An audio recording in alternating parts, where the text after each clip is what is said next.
Good morning everyone or magandang umaga sa inyong lahat. So, today is a second day or ngayon, itong sasakyan na ito, which is Geely Okavango, ay susulit na namin. Because this is only ririntahan lang namin o diabangan na nila mo. Then, igor ako gipa-drive sa akong sister kasi siya man ang nag-rent. So, nasa iyaha pa ang susi. So, hindi ko pa makita sa loob. So, all I do is early morning, binawasingan ko na lang kasi mas maganda pag kahit yung pagkuha namin dito is marami ng dumi sa ilalim with this under the wheel, yung under the chassis. Bagamat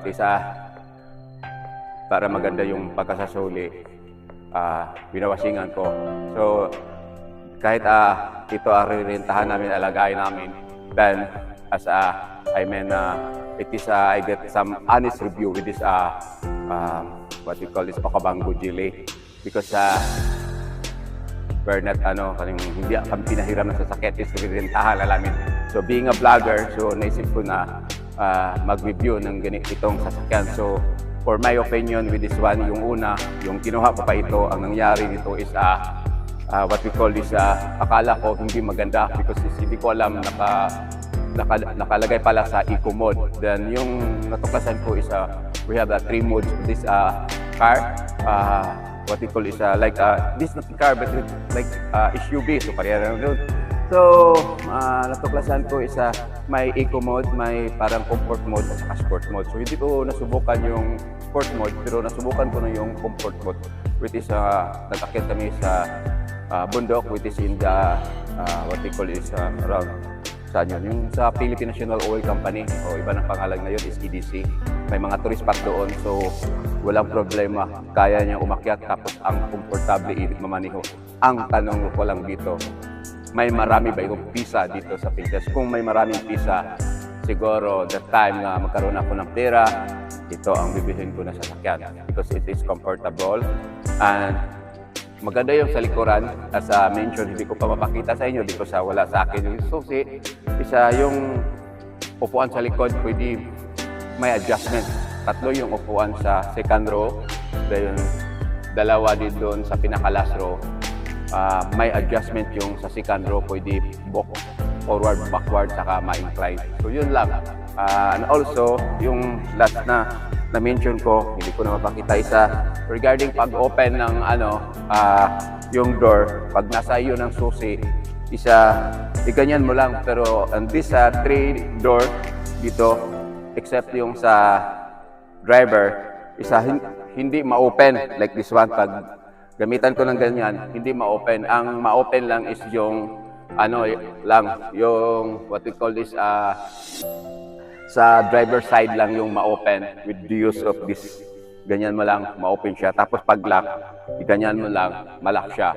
Pero the 3 doors, hindi. Then and also yung sa fuel cap niya, paano buksan, yun ang problema ko. Nagdagdag kami ng gasolina doon sa gas station.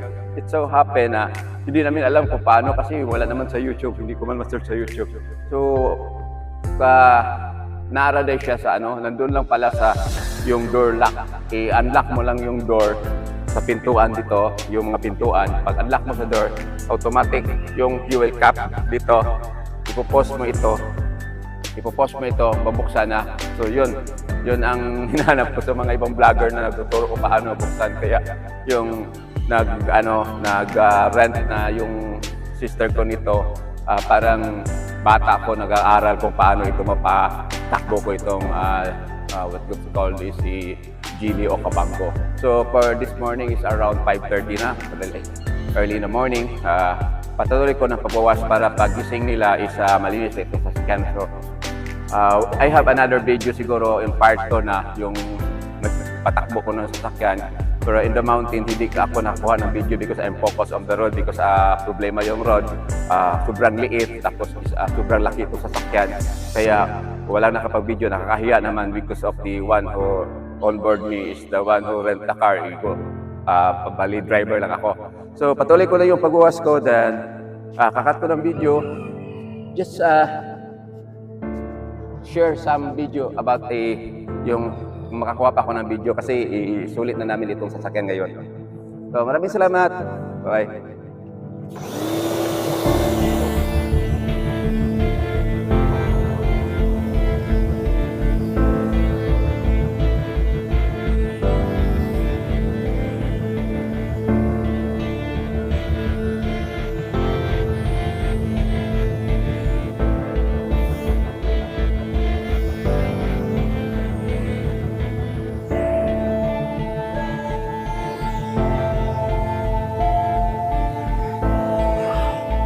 pala yung ginagamit ko na pressure washer sa dati. Kahit wala kaming sasakyan, wala akong sasakyan, nagkaroon ako ng ganitong pressure washer in case yun ang trabaho ko kasi kunin na bilang private driver or yung hired driver ba. So, yan, may handa na ako na pang-washer. So, this, napansin ko yung laki nito. Just off makita kasi early morning pa. Ang laki nito is hindi lang siya matangkad yung height niya, yung pataas, pero yung length niya is para ding Montero, tapos yung sa loob mas malaki pa sa Montero or sa Fortuner. So, yan. Ngit-ngit. So, just taking video na lang before I end kasi madilim pa. So, kailangan ko matapos kagad ito ma-washing para pagising yung nagre-rent or yung sister ko. Tapos isulit na namin ito is malinis na itong sasakyan. So, this is Geely Okavango 2024 model. So, marami akong function or marami akong natuklasan na function dito na wala sa ibang sasakyan o nakakamiss. So, hanggang dito na lang ako with my video for the Geely Okavango na nandito sa harap na aking bahay. Kita nyo, sobrang laki. So, thank you very much for watching. Good morning to all of you. Again, bye-bye.